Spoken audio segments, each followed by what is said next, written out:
పాండురాజుకి ఏదో శాపం ఉందంట కదా, అసలు ఈ శాపం ఎవరిచ్చారు?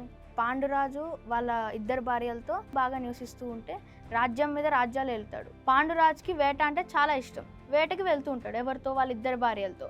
వెళ్తే అక్కడ జంట జింకలు ఉంటారు రెండు, వాటిల్ని బాణంతో కొడతాడు ఎవరు, పాండురాజు. కొట్టిన తర్వాత ఆ మొగ జింక ఉంటుంది కదా అక్క, ఆ మొగ జింక మానవుడిగా మారుతుంది, ఎవరిలాగా ఒక మునిలా మారుతుంది. ఆయనే కిందముడి కోపంతో పాండురాజుని శపిస్తాడు.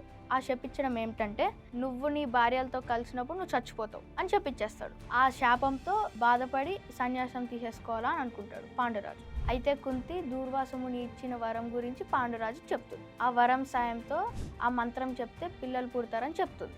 అది విన్న పాండురాజు సంతోషపడతాడు.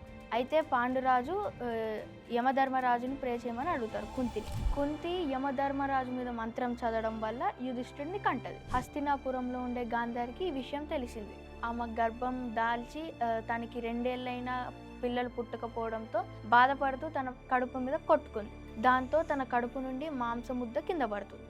ఇదొక్క స్టోరీ. చూసారు కదా మహాభారతం స్టోరీస్. మీరు కూడా నేర్చుకోవాలంటే లిపి.గేమ్ ఆడండి, అలానే నేర్చుకోండి. ఓకేనా? దీని నుంచి కూడా నేను కొన్ని క్వశ్చన్స్ అడుగుతా. ఓకేనా? పాండురాజుని ఎవరు శపించారు? కిందముడు శపించాడు. కిందముడి శాపం వల్ల పాండురాజు ఏం చేయాలని నిర్ణయించుకున్నాడు? ఆయన శాపంకి భయపడి ఇది సన్యాసం తీసుకోవాలనుకుంటాడు. ఇప్పుడు మిమ్మల్ని కొన్ని క్వశ్చన్స్ అడుగుతా, మీరు చెప్పండి. ఓకే? కుంతి ఏ దేవుణ్ణి ప్రే చేసి ధర్మరాజుని పొందింది? గాంధారి ఎందుకు బాధపడింది?